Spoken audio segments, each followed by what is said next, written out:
नमस्कार, मैं नीतू शुक्ला स्वागत करती हूँ आपका अपने चैनल पे। आज आपको एक सुंदर गीत सुनाने जा रहे हैं, सोहर का उलारा।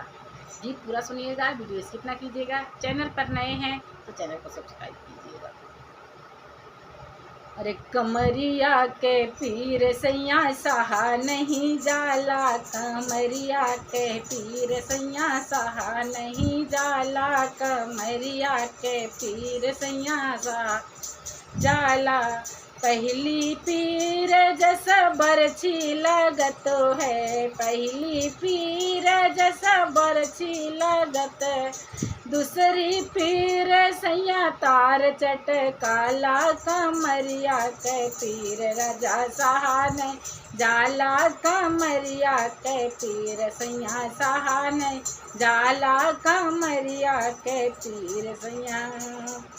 तीसरी पीर सैया सबसे कठिन है, तीसरी पीर सैया सबसे कठिन है। और चौथी पीर जैसे भाला चुभेला, कमरिया के पीर सैया सहा नहीं जाला, कमरिया के पीर सैया सहा नहीं जाला, कमरिया के पीर राजा सहा जाला, कमरिया के पीर राजा।